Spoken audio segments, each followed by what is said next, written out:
There's a kind of silence that only exists at night, not the peaceful kind, but the one that feels heavier the longer you listen to it.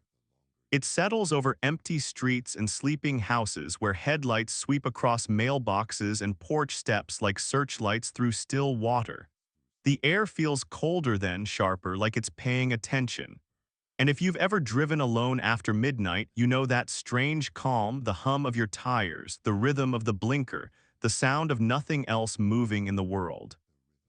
But sometimes that quiet can start to change. Maybe it's a shadow that stays in your mirrors longer than it should, or a pair of headlights that seem to match every turn you make. You tell yourself it's coincidence, another night traveler heading the same way. Yet deep down, something small begins to whisper that it is, that you're not driving alone anymore. And tonight's stories come from people who remember that feeling too well. The moment they realized someone was following them, mile after mile, right up to the place they thought they were safe. Three true stories of ordinary drivers who noticed too late that the road home wasn't empty after all. It was one of those nights where everything felt slower, quieter, heavier, the kind of silence that only small towns get after midnight.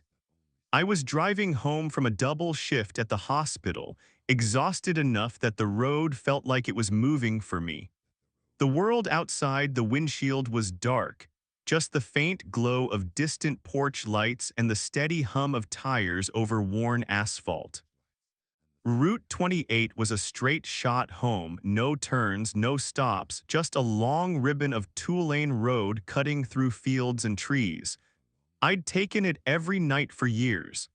The kind of road you could drive half asleep and still end up in your driveway. That night, it felt the same as always until I saw the headlights. They appeared behind me somewhere near the county line, two white beams in the rearview mirror, small and harmless at first. It wasn't unusual, people used this road to cut through to the interstate, but something about the way those lights moved made me notice them. They stayed perfectly aligned with mine, even as the road curved slightly left and right. Most drivers drift a little, but these didn't. They matched my rhythm exactly, same speed, same distance. I slowed down a little to see if they'd pass. They slowed too. At first, I brushed it off. Maybe they were just tired like me, maybe they didn't want to be the first one to hit a deer out here. Still, I kept checking the mirror every few seconds, watching the lights hover there like a pair of eyes that refused to blink. I turned up the radio a notch, letting the soft murmur of static-filled music fill the cabin, trying to drown out the steady sound of my heartbeat. But then I noticed something strange. The road behind me wasn't reflecting the lights on the ground. Usually when a car followed, the beams stretched across the road surface, catching the wet shine of tar. These lights didn't. They just floated, fixed, cold and white. I told myself I was imagining it. It was late and my brain was making shadows move. But the longer I drove, the less certain I became. Every time I glanced up, those headlights looked the same, never gaining, never falling back, just holding. I tried speeding up, pushing the old sedan past 50, 60, 70. They stayed right there. My stomach tightened. I could feel it, that creeping, animal sense of being watched. As I rolled down the window slightly, letting the cold air slap against my face to stay alert. The smell of wet pine and diesel hung in the air. I reached for my phone, thought about calling someone, but what would I even say? There's a car behind me. I told myself I'd lose them once I hit the bridge outside town. It curved sharply, the kind of bend that broke line of sight for a few seconds. If they were just coincidence, just another late-night traveler, they'd stay on course. If not, I didn't finish the thought. As I approached the bridge, I could feel my hands tighten around the wheel. The guardrails caught the glare of my headlights and I took the turn sharper than usual. For a moment, the rear view went black, no lights behind me. I exhaled, long and shaky, relief spreading through my chest. Maybe I'd been paranoid after all. Then the lights came back. Not behind me, beside me. For just one impossible second, reflected in the driver's side mirror, I saw them cutting across the embankment, moving parallel to me like they'd never been on the road at all. I jerked the wheel slightly, heart leaping, and the car wobbled before catching traction again. When I looked back, the lights were gone. The highway stretched empty behind me. I slowed down, every nerve in my body thrumming with adrenaline. The silence felt different now, heavier, thicker, like the night itself was holding its breath. I reached my exit 10 minutes later, still checking the mirrors every few seconds. My neighborhood was dark and still, the kind of place where nothing ever happens. I turned onto my street, feeling the tension begin to slip. But as I pulled into my driveway, the porch light flickered just once, and that's when I saw the reflection in the rear view again. The headlights were back, faint but real, sitting at the end of the street. They weren't moving. I sat there in my driveway for what felt like hours, staring into the mirror. My car idled quietly, the heater humming against the silence. The other vehicle didn't move closer, didn't turn away. It just idled, lights steady, distant but deliberate. I finally turned off my engine, killed the headlights, and waited. After a few seconds, the glow dimmed, not like it drove away, but like someone had simply turned the lights off. The dark swallowed everything again. I went inside, checked every window, and stood in the living room staring at the empty road through the blinds. The night looked normal again, still and familiar. I tried to tell myself I'd overreacted, fatigue, tricks of the light, anything. But when I stepped into the kitchen to pour a glass of water, I saw it. Faint twin beams of light glowing across the wall from the front window, as if headlights had just turned on again outside. By the time I looked, they were gone. The next morning, I woke up earlier than usual. The air felt different, not bad, just expectant. When I went out to leave for work, I noticed something I hadn't seen before. Two faint tire tracks in the dirt shoulder by my mailbox, facing the wrong direction. Like someone had parked there, watching the house. I followed the tracks a few feet before they vanished into the grass. I didn't take Route 28 for a while after that. I found a longer, slower route through town, more lights, more people, more noise. For months, everything felt normal again. Until one night, driving home late after another double shift, I saw them, two white beams far back in the mirror, small but steady, perfectly aligned with mine. I tried to ignore them, told myself it was nothing. But when I turned off onto a side road, they turned too. I drove the rest of the way home without looking back. But even now, years later, I still catch myself checking the mirror more than I should. Because sometimes, when the night's quiet enough and the road's empty for too long, I swear I see them again, two distant lights in the dark, waiting for me to notice. I've been working night deliveries for close to 7 years now. Small town routes, mostly pharmacies, local shops, and medical supplies that needed to reach other towns by sunrise. It's quiet work. The kind that lets your mind wander and your radio hum low in the background while the world sleeps. The money's not great, but I like the solitude. The roads at night are peaceful, predictable, or at least they were. That night, I remember the air being heavy, like it hadn't decided whether to rain or not. My van's headlights cut through a thin mist that hung over the fields, and every few miles I'd pass through pockets of fog that made the world look half-finished. I was about halfway through my route just after 2 a.m. when I noticed it, a dark SUV idling on the side of the road across from one of my stops. Its headlights were off, but I could see the faint glow of its dashboard through the windshield. The silhouette of a driver sat still inside. I thought maybe they'd broken down or were waiting for someone, so I didn't think much of it. I dropped the package at the small office and got back in the van. When I pulled out, I glanced at the mirror. The SUV's headlights flicked on. At first, I didn't connect it. Coincidence, I thought. There were plenty of late-night travelers. But as I continued down the stretch, I realized they were matching my speed perfectly, not too close, not too far. Every time I slowed at a curve, so did they. When I picked up again, they did too. It's funny how something so small, two lights in the mirror, can start to feel like a heartbeat behind you. So I turned up the radio, trying to drown it out, but my mind had already started building scenarios. Maybe it was another delivery driver. Maybe a cop packing me before pulling me over. I took the next right turn into a long service road, a detour I knew by heart, and that's when I really started to feel it. The road was dead straight for at least 5 miles, no lights, no exits. I looked at the mirror again. The SUV turned in right after me.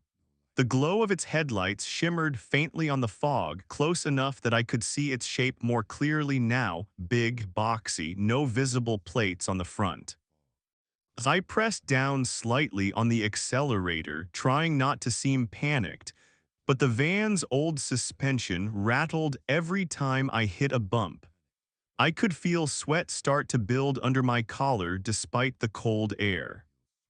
As after a mile or two, I slowed near a diner that sat at a crossroads. It was one of those 24-hour spots with a flickering neon sign and a handful of trucks parked outside. I pulled in and parked beneath the lights, making sure to angle the van so I could watch the road.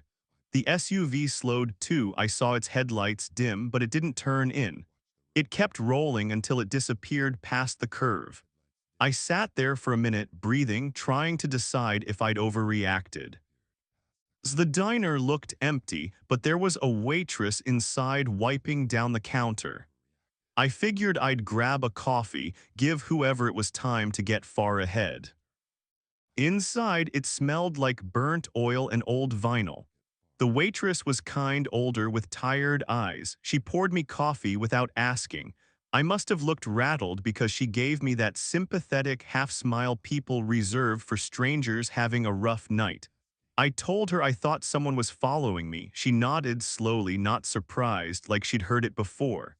"It happens sometimes," she said. "People think the roads belong to them after midnight." We talked a few minutes, nothing deep, just whether small-town quiet, before I decided I should get back to work. When I walked out, the parking lot was empty. The road was still. I felt stupid for being nervous. I got back in the van, started the engine, and pulled onto the main road again. For a few miles, the world was calm. The fog had lifted slightly, and I could see the faint outline of trees against the horizon. My hands relaxed on the wheel. Then, just before the next intersection, my headlights swept across a reflective surface, something metallic on the shoulder. My stomach dropped when I saw it. The same SUV parked half off the road, headlights off. The windows were tinted black, so dark I couldn't even see a silhouette this time. It was angled slightly toward the road, like it had been waiting for me to pass. I drove by without slowing down, but my pulse spiked so fast it hurt. I didn't dare look directly into the mirror. Still, I saw the faint glint of headlights flicker on behind me again. I told myself to stay calm. My route had one last stop before looping back toward town. I figured if I could make it there, a factory on the outskirts with security and cameras, I'd be fine. I kept my speed steady, eyes on the road, but the SUV stayed exactly the same distance behind me. It didn't get closer. It didn't back off. It just stayed there, a constant shadow. I tried to rationalize. Maybe they lived out that way, maybe I was overthinking. But something deep down knew better. When I reached the final delivery point, I pulled into the gated entrance. The security guard recognized me, a man named Doug, mid-50s, always friendly. I rolled down the window, trying to sound casual. "Hey Doug, that SUV behind me, did you see it?" He looked up the road, squinting. "What SUV?" he said. I turned, and for the first time there was nothing there. The road stretched empty, the air still. My mouth went dry. I waited a beat, forcing a smile, then waved it off. "I guess I was seeing things." I finished my drop, stayed there an extra 15 minutes trying to convince myself to shake it off. When I finally got back on the road, I kept my high beams on the whole way, scanning every shoulder and turn. The SUV didn't show up again. By the time I pulled into my driveway, the sky had started to pale, the thin, washed-out gray that comes before dawn. I turned off the engine and sat there, hands still trembling slightly on the steering wheel. The next morning, when I went out to start the van again, something caught my eye. A small piece of paper was tucked under the wiper blade. I frowned, thinking it might have been junk mail or a flyer someone had left overnight. But when I pulled it out, I realized it wasn't paper. It was a folded receipt, one of mine from the previous night's deliveries. My signature was still on it. The paper was damp, smudged with something dark, grease maybe, or oil, and in the middle of the page was a fingerprint. Large, smudged, human. I didn't tell anyone, not the company, not the cops. I didn't know what to say that someone had followed me for miles and left me a fingerprint as proof they'd been close. It sounded crazy, but from that night on, I changed my routes. I started keeping a dash cam, and I never ever stop at diners when I feel watched. Still sometimes, around that same time of night, I'll notice headlights appear behind me, faint at first, then steady. They stay for a while, matching every turn, every stop, every stretch of road. And when I finally pull into a lit area, they disappear, no sound, no trace. Just the memory of being followed and the faint smell of diesel on the air that lingers long after I'm home. It was raining the night it happened, not a storm, just that slow, steady kind of rain that makes everything feel quieter than it should. I remember the sound it made against the windshield, a soft hiss that filled the cab of my car and blurred the edges of the world beyond the glass. I was driving home from my sister's house, 2 hours away, taking the back highways like I always did to avoid the interstate. It was nearly midnight, and the only light came from my headlights cutting through the rain and the occasional glow of a distant porch. The wipers moved in a hypnotic rhythm, and for a while it was peaceful, just the sound of the rain, the hum of the tires, and the empty stretch of road ahead. I was maybe 30 minutes from home when I noticed the car. I didn't see it approach. It was just suddenly there in my rearview mirror, a dark shape behind me. No headlights, no running lights, nothing. At first, I thought it might have been parked on the side of the road, someone waiting out the weather. But then in the next bend of the road, I caught the faintest reflection, the glint of chrome on a front grille, and realized it was moving, matching my speed perfectly. I slowed down a little, trying to see if maybe I was imagining it. The other car slowed too. I pressed the brakes enough to make my tail lights flare red in the mirror. The car stayed just far enough back that I couldn't make out its make or color, just a low, shadowed shape gliding along the wet pavement. I told myself it was a coincidence. Maybe the driver didn't want to pass on the winding road. Still, something about it made me uneasy. There was a weight in the air that hadn't been there before. A small pressure at the base of my neck that made me keep glancing at the mirror every few seconds. The road stretched on like that for miles. My headlights reflected off slick pavement, and the sound of the rain seemed to get louder, heavier. Every time I turned, the car turned. Every time I slowed, it did too.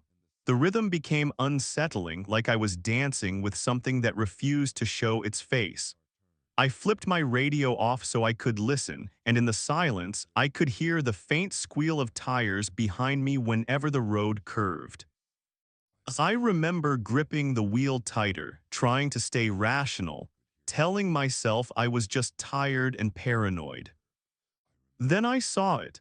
As I rounded a bend where the forest opened up to a small clearing, lightning flashed across the sky just for a second, and in that moment I saw the car clearly behind me. It was old, maybe from the 80s, the kind of boxy sedan you don't see much anymore. Its windshield was dark, but I could swear I saw someone inside, a faint outline, head tilted slightly toward me like they were watching. The light faded, and in the next instant the car's shape dissolved back into shadow. My chest felt tight. I knew I needed to do something, get off the road, find another car, any sign of life. I remembered there was a small diner about 10 miles ahead, open late for truckers. If I could just make it there, I'd be fine. I pressed the accelerator gently, keeping my eyes on the slick ribbon of road. The car behind me didn't change pace. It stayed locked in place, gliding through the rain like it was part of it. The next few minutes dragged. Every turn felt longer, every stretch of darkness thicker. I could see the faint glow of the diner sign flickering in the distance, red neon bleeding through the mist. Relief flooded me as I turned into the gravel lot, the crunch of the tires under me loud and real. I parked under the light, wiped the fog from the window, and looked back down the road.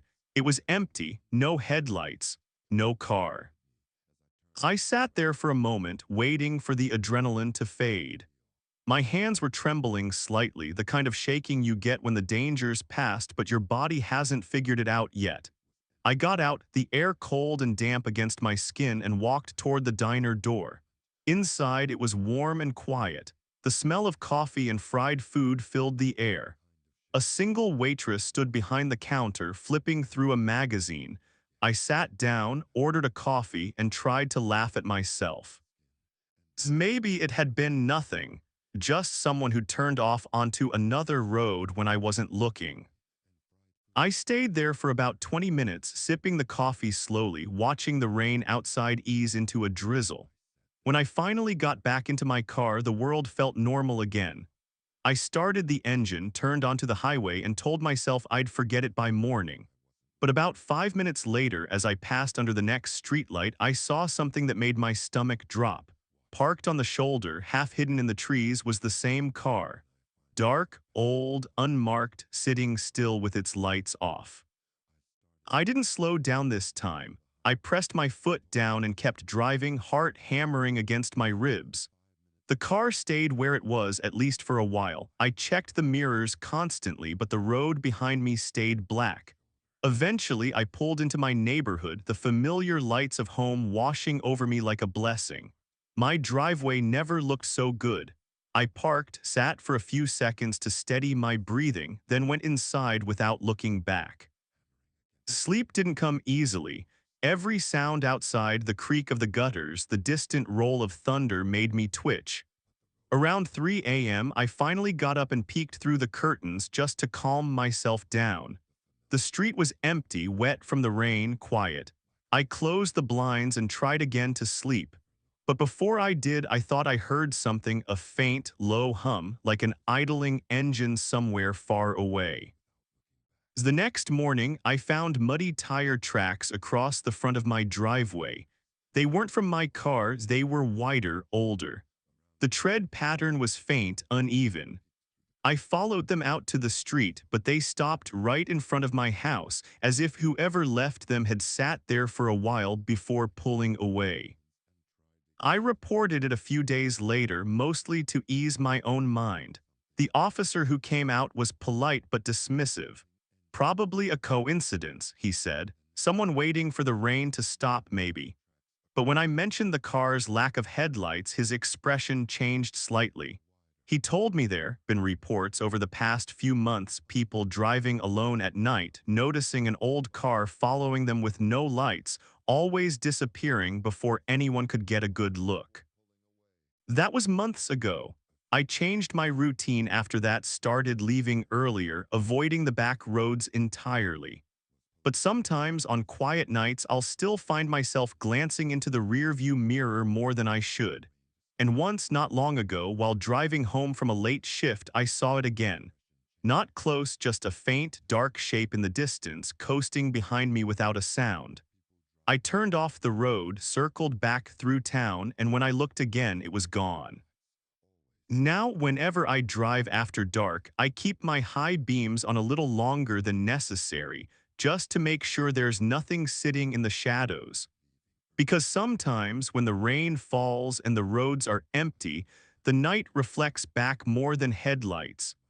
And I've learned that some cars don't follow you to scare you, they follow you to remember the way home.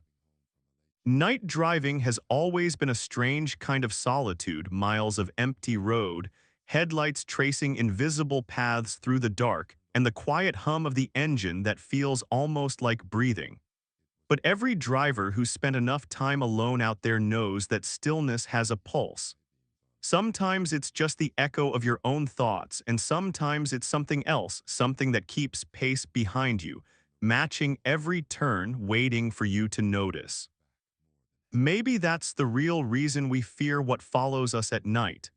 Not because of what it might be, but because it reminds us how fragile the line is between safety and danger, between home and nowhere.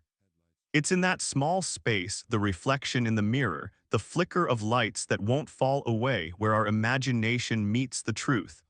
And once you've felt that tension, that certainty that you're not alone, the quiet never sounds the same again.